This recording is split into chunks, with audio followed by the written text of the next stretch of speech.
Hello guys, so this video is we gonna tackle about paano mag-register online for SSS member application. Ayan gan.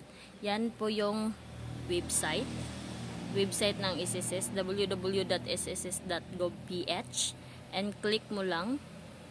Yan, click mo ang website nila. Yan. Click and open. Yan po. Tapos, click member. Click lang natin si member. Ayan. Tapos, mahina loading dito. Ayan. Go down. Down ka lang sa register. Ayan. Click register. Ayan guys. Click natin register guys. Ayan. And click down. Go down. Ayan. Click and proceed. Yan, proceed na po. Yan, proceed. After ma-proceed is fill up all information sa member and click done pag okay na.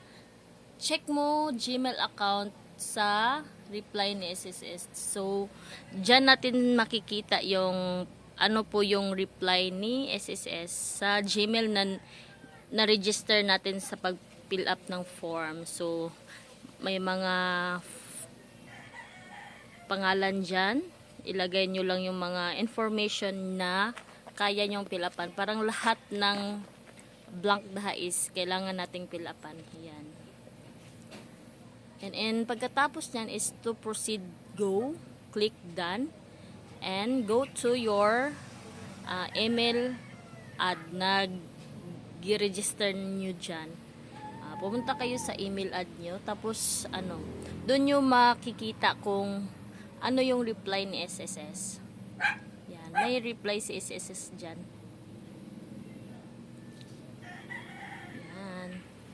Dyan nyo makikita if successful yung pag-fill up ng form or field. Yan. Doon natin makikita sa na-registered na email ad po. Thank you guys. Thank you for watching.